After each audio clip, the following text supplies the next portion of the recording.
اعوذ باللہ من الشیطان الرجیم، بسم اللہ الرحمن الرحیم۔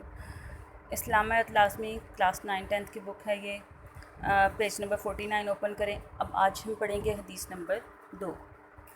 طلب العلم فریضۃ علی کل مسلم، طلب العلم علم کی طرف فریضۃ فرض ہے، علی کل مسلم ہر مسلمان مرد و عورت پر۔ علی کا مطلب ہوتا ہے پر، کلی ہر مسلم مسلمان پر، یعنی ہر مسلمان مرد اور عورت پر علم کی طلب فرض ہے۔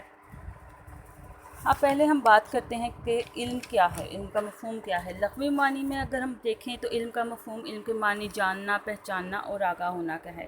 اصطلاحی مفہوم کی بات کریں تو کسی چیز کی حقیقت کے بارے میں جاننا علم کہلاتا ہے۔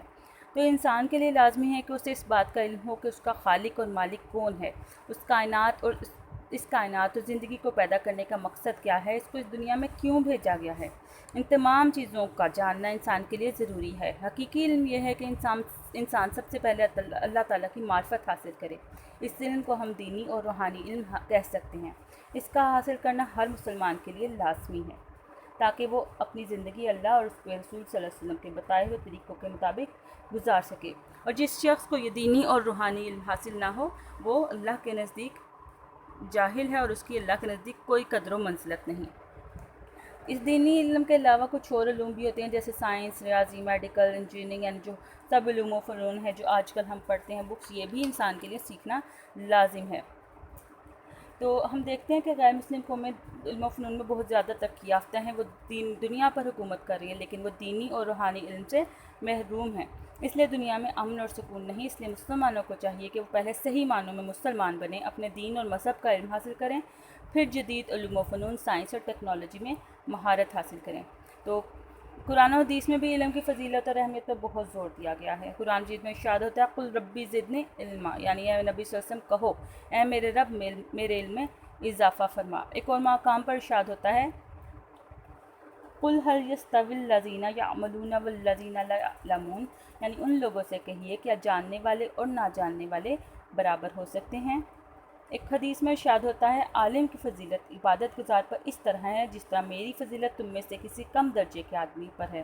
ایک اور موقع پر ارشاد ہوتا ہے عالم کی فضیلت عابد پر ایسی ہے جیسے چاند کی فضیلت باقی ستاروں پر ہے، اور عالم پیغمبروں کے وارث ہیں، اور نبیوں نے سونا چاندی کی میراث نہیں چھوڑی، ان کی میراث صرف علم ہے، جس نے یہ میراث لے لی اس نے بڑا حصہ پا لیا۔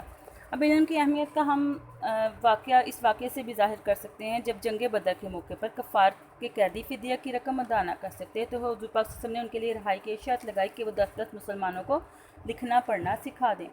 ایک اور حدیث میں ارشاد ہوتا ہے حکمت مومن کی گمشدہ چیز ہے، یہ جہاں ملے اسے مال سمجھو۔ ایک موقع پر ارشاد ہوتا ہے علم حاصل کرو خواہ تمہیں چین جانا پڑے۔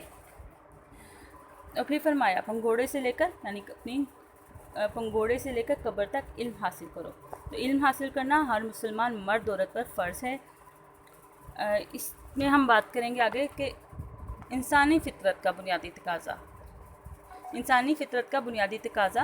کیا ہے۔ انسانی فطرت کا بنیادی تقاضا یہ ہے کہ اس اپنی ذات، کائنات کے بارے میں ہر اچھی اور بری بات کا علم ہو۔ اس کے بغیر نہ تو انسان دنیا میں ترقی کر سکتا ہے نہ ہی اپنے خالق و مالک کا قرب حاصل کر سکتا ہے۔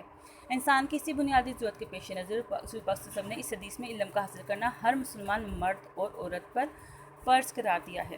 اب لڑکیوں کی تعلیم و تربیت کے بارے میں کہا کہ ہمارے ملک میں لڑکوں کے مقابلے میں لڑکیوں کی تعلیم کا تناسب نصف ہے، لڑکیوں کے مدارس کی تعداد بھی آدھی ہے۔ حضور پاک صلی اللہ علیہ وسلم کے شادی گرامی پر عمل کرنے کے لیے ضروری ہے ہم لڑکیوں کی تعلیم و تربیت پر بھی توجہ دیں تاکہ کوئی بھی بچی ان پڑھ اور جاہل نہ رہ سکے۔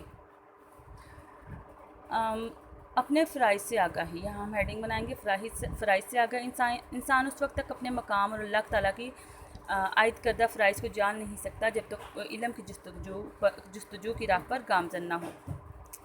دوسری بات یہ ہے قیامت کے دن اللہ تعالیٰ کی عدالت میں اپنے فرائض اور ذمہ داریوں کے متعلق جواب دہی کرنی ہے، اس لیے ہر نیکی اور گناہ کا، اچھائی اور برائی کا علم حاصل کرنا ضروری ہے، تبھی ہم دنیا میں کامیاب ہو سکتے ہیں۔